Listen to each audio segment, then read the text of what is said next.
Hello guys, അപ്പോൾ തുടങ്ങാം. This is ബുഗ്വേ ചാനൽ. അപ്പോൾ നിങ്ങളെപ്പോലെ തന്നെ ഞാനും നന്നായിട്ട് എത്രയും പെട്ടെന്ന് റിലീസ് ആവണേ എന്ന് പറഞ്ഞ് വെയിറ്റ് ചെയ്യുന്ന ചിത്രമാണ് ജനനായകൻ.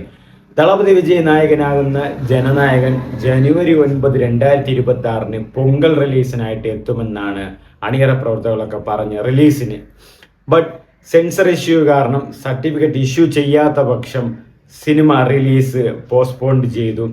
അങ്ങനെ മാറി പോസ്റ്റ്പോണ്ട് അല്ല, യഥാർത്ഥത്തിൽ അവർ ഇഷ്യൂ ഡിലേ ആക്കി, സർട്ടിഫിക്കറ്റ് ഇഷ്യൂ ഡിലേ ആക്കിയതുകൊണ്ട് ഇത്രയും സിറ്റുവേഷൻസിലൂടെ കടന്നുപോയി.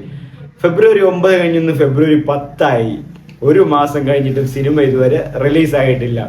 അപ്പോൾ എന്താണ് പ്രശ്നം, അല്ലെങ്കിൽ എന്തുകൊണ്ടാണ് റിലീസ് ചെയ്യാത്തത്?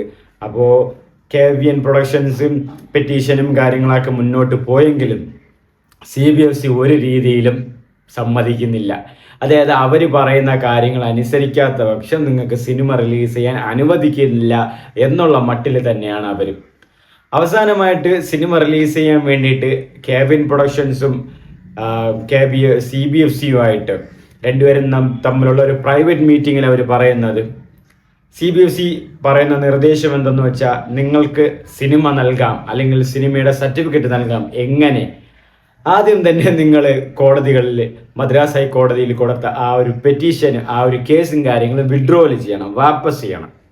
രണ്ടാമത്തെ പക്ഷം വരുന്നത് സിനിമയിലെ പ്രധാന ഭാഗങ്ങളുൾപ്പെടെ, പ്രധാന ഡയലോഗുകൾ ഉൾപ്പെടെ വരുന്ന ഏതാനും 20 മിനിറ്റോളം വരുന്ന സീൻസുകൾ ട്രിമ്മും ചെയ്യണം.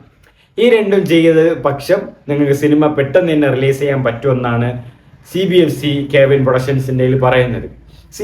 കേസും കാര്യങ്ങളായിട്ട് മുന്നോട്ട് വീണ്ടും പോവുകയാണെങ്കിൽ KVN പ്രൊഡക്ഷൻസിന് ചിലപ്പോൾ 8 മാസത്തോളം തന്നെ സമയമെടുത്തേക്കെന്നാണ് റിപ്പോർട്ട്സുകൾ പറയുന്നത്. കാരണം ഹിയറിങ്, കോർട്ട് കാര്യങ്ങളുമൊക്കെ ആയിട്ട് കോടതി മാറി അറിയാലോ, കോടതി കേസാകുമ്പം ഉടനെ തന്നെ കാര്യം നടക്കണമെന്നില്ല.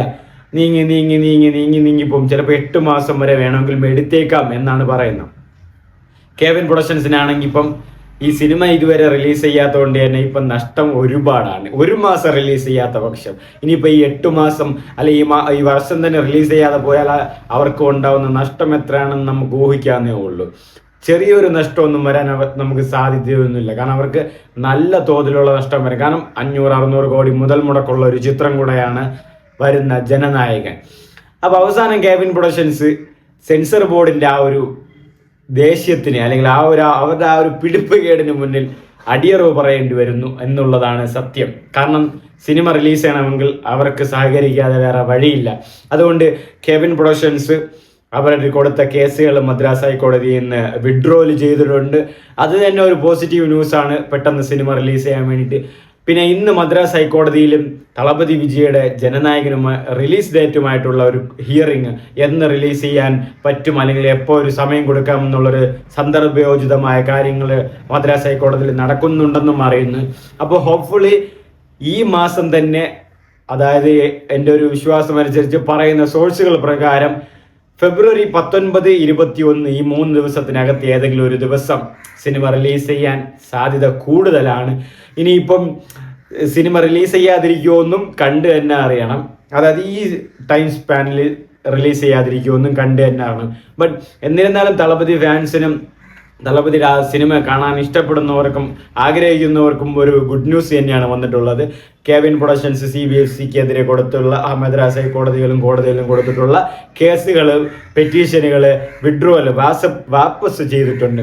അതിന് പ്രകാരം ഇനിയിപ്പോൾ ആ ഒരു പ്രശ്നം കാര്യങ്ങളൊന്നുമില്ല. പിന്നെ എന്തായാലും റിവൈസിങ് കമ്മിറ്റിക്ക് റീസെൻസറിങ് വേണ്ടി റീഅപ്ലൈ ചെയ്യുമ്പോൾ അവർ റിവ്യൂ ചെയ്തിട്ട് എന്തായാലും സിനിമ UA ആണോ AA ആണെന്നുള്ള സർട്ടിഫിക്കറ്റും തരും. കാരണം ട്രിം ചെയ്തിട്ടേ ഇനി അയക്കൂ. കാരണം അല്ലെങ്കിൽ അവർ വീണ്ടും സർട്ടിഫിക്കറ്റ് കൊടുക്കില്ലെന്ന് KVN പ്രൊഡക്ഷൻസ് നന്നായിട്ട് അറിയാം. കാരണം ഇനിയും വച്ച് നീട്ടിക്കൊണ്ടുപോയ നഷ്ടങ്ങൾ ഒരുപാട് വരും. സിനിമ റിലീസ് ചെയ്യാനും പറ്റില്ല. കാരണം ഈ ഫെബ്രുവരി കൂടെ കഴിഞ്ഞാൽ മാർച്ചിലെങ്ങാനും എലക്ഷൻ അനൗൺസ് ചെയ്ത് കഴിഞ്ഞാൽ പിന്നെ ജൂൺ വരെ സിനിമ നോക്കണ്ട. പിന്നെ വേറെ ഒരു നല്ല ദിവസം നോക്കി വരുമ്പോഴേക്ക് ദീപാവലി, അപ്പോൾ ഓഗസ്റ്റ് ടൈമൊക്കെ അപ്പോഴും കഴിയും. അപ്പോൾ നല്ല ടൈം എടുക്കും. അത്രയ്ക്കും നല്ല പ്രഷർ വരും. OTTയുടെ പ്രഷർ ഉണ്ടാവും, നിർമ്മാണ കമ്പനിക്ക് ആൻഡ് തിയേറ്റർ ഡിസ്ട്രിബ്യൂഷൻ്റെ പ്രഷർ ഉണ്ടാവും. പിന്നെ മറ്റു പ്രഷറുകളും കാര്യങ്ങളും, ബിസിനസ്സിൻ്റെ പ്രഷേഴ്സും ഉണ്ടാവും. അപ്പോൾ എത്രയും പെട്ടെന്ന് റിലീസ് ചെയ്യുക എന്നുള്ളതാണ് അവർക്കുള്ള ഏക വഴി. കാരണം അല്ലാതെ അവർ സമ്മതിക്കില്ല, തീർച്ചയായിട്ടും സമ്മതിക്കില്ല, നിങ്ങൾക്ക് തന്നെ അറിയാം. അപ്പോൾ ഒരു കലാകാരൻ്റെ സൃഷ്ടിയെ ഇത്രയും freedom of expression, freedom of speech എന്നൊക്കെ പറഞ്ഞ് പരമോന്നതമായി രാജ്യത്തിൽ ഒരു കലാകാരന് സൃഷ്ടിയെ ഇറക്കാൻ സമ്മതിക്കില്ല എന്ന് പറയുമ്പോൾ തികച്ചും അതൊരു വേദനാജനകവുമാണ് എന്നതിലുപരി അടിച്ചമർത്തൽ കൂടെയാണ്. കാരണം അവർക്ക് താല്പര്യമുള്ള കേരള സ്റ്റോറി പോലത്തെ സിനിമകളും നാടിനെ നശിപ്പിക്കുന്ന മതം തമ്മിൽ വിഷം ചീറ്റുന്ന അല്ലെങ്കിൽ മതസൗഹാർദ്ദത്തിനെ നശിപ്പിക്കുന്ന രീതിയിൽ സിനിമയൊക്കെ അവർ റിലീസ് ചെയ്യും, സർട്ടിഫിക്കറ്റും കാര്യങ്ങളും കൊടുക്കും. നാടിന് നന്മയുള്ള എന്തെങ്കിലും കാര്യങ്ങളോ അഴിമതിയുള്ള കാര്യങ്ങളോ എന്തെങ്കിലും പറയുമ്പോൾ അത് പിടിക്കില്ല. അപ്പോൾ എന്നിരുന്നാലും ഫെബ്രുവരി 19-21 സിനിമ 90% പ്രതീക്ഷിക്കാമെന്ന് തന്നെയാണ് സോഴ്സസും റിപ്പോർട്ട്സുകളും പറയുന്നത്. കാരണം കേസ് വിഡ്രോ ചെയ്യല, അതുകൊണ്ട് അടുത്ത് ആ ഒരു പ്രശ്നവും കാര്യങ്ങളും ഉണ്ടാവില്ല. അപ്പോൾ ഹോപ്പ്ഫുള്ളി സിനിമ ഇറങ്ങും. തളപതി വിജയ് അവസാനമായിട്ട് തിയേറ്ററിലേക്ക് അവസാനം ചിത്രത്തിലായിട്ട് കാണാമെന്ന് പ്രതീക്ഷിക്കുന്നു. നിങ്ങൾക്കും തോന്നുന്നുണ്ടോ? എന്ത് തോന്നുന്നു? സിനിമ ഇറങ്ങുമോ ഇല്ലയോ എന്നും കൂടെ ഒന്ന് കമൻറ്റ് ചെയ്തേക്ക്. ഇതുവരെ എൻ്റെ ചാനൽ സബ്സ്ക്രൈബ് ചെയ്യാത്തവരുണ്ടെങ്കിൽ മറക്കാതെ സബ്സ്ക്രൈബ് ചെയ്തേക്ക്, ഫ്രണ്ട്സുമായിട്ട് റെക്കമെൻഡ് ചെയ്തേക്ക്. അപ്പോൾ bye bye guys, stay safe.